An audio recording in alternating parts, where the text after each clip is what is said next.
มื้อนี้วันลอยกระทง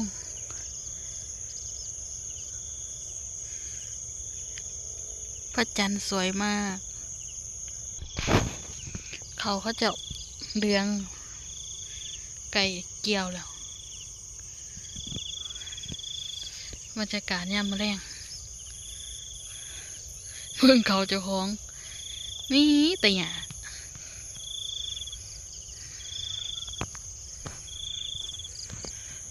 เบาเรื่องเฮ็ด YouTube เฮ็ดเพื่อสิได้เนาะเพื่อสิได้แต่ละคลิปเพื่อเฮาสิมาตัดต่อเพื่อสิเฮ็ดหันเฮ็ดเพื่อสิได้แต่ละคลิปว่าเพื่อสิได้สร้างรายได้ได้บ่ง่ายเด้หมู่เจ้า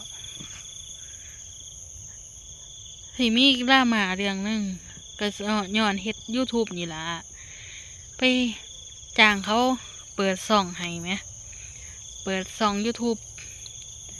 เขาเอา 4,000 พุ่นเนาะเปิดช่องซื่อๆได้นี่เขาเอา 4,000 บาทเอา 4,000 แล้วสมัครช่องเรียบร้อยอีหยังแล้วเจ้าของช่องก็ไปเฮ็ดไปถ่ายคลิปเรื่อยๆจนได้เปิดสร้างได้หลายๆนะจนมีได้หลายเข้ามาแล้วกลับบ้านมาเนี่ยกลับบ้านเกิดบ่ได้ถ่ายคลิปหยุดไปอาทิตย์หนึ่งแล้วกลับขึ้นมาทำงานแล้วเขาส่องเจ้าของบ่ได้บัดนี้ติดต่อไปหาคนที่จ้างเปิดช่องให้นั่นล่ะเปิดช่องให้มันบอกว่าอันนั้นถูกแฮกว่าซั่นถูกแฮกเขาบ่ได้เขาสิซื้อช่องเจ้าคืนว่าซั่นให้ค่า 4,000 ว่าซั่นซื้อช่องให้ 4,000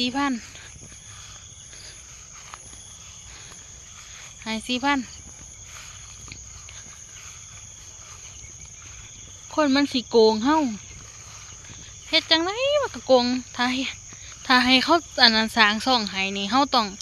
เอามาเปลี่ยนอีเมลเปลี่ยนรหัสผ่านเด้บ่แม่นสิให้เขาตัวเฮาได้เด้บักอันนั้นน่ะมันโกงเฮาสร้างรายได้แล้วอยากได้ช่องขึ้นถ้าเขาแฮกจริงๆนี่แฮกช่องเฮาไปจริงแท้ๆนี่มันสิเข้าบ่ได้ถึงบักที่สร้างช่องแล้วก็เจ้าของนำเขาบ่ได้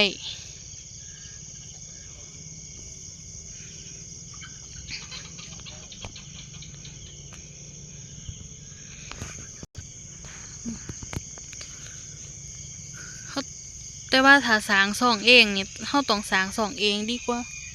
ต้องไปจ้างให้มันเสียเงินดอกเพราะว่าเขา YouTube เขาก็มีสอน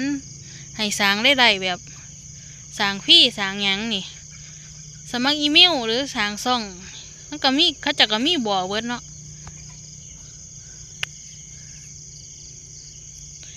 บ่จำเป็นต้องไปจ้างให้เขามาเฮ็ดให้ดอกมันง่ายเปิดช่อง YouTube นี่มันง่ายแต่มันยากที่เฮาไปหาเฮ็ดคลิปนั่นน่ะเฮาสไตล์เฮามันสิเป็นจังไดเท่านั้นล่ะเพื่อเฮาสิได้คลิปแต่ละอันนี่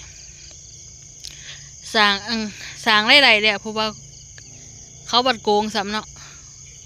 บ่ให้เสียดายอยู่เขาก็เลยไปแจ้งจับบักอันนั้นตัวว่าไปโกงเขาถ้าคนมันว่ามันคือแฮกแท้ๆนี่มันบ่อันนั้นดอกมันบ่อยากซื้อช่องเฮาคืนดอกเบิ่งหนูกหยังวะนี่นุกเป็ดเด้นุกเป็ดได้นี่เนาะมาเป็นพูงเลยนุกเป็ด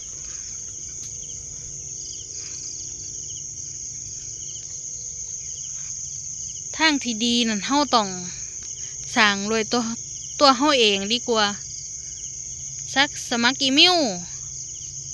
ถ้า สมัครบ่เป็นเฮาก็ไปเบิ่งใน YouTube เอาก็ได้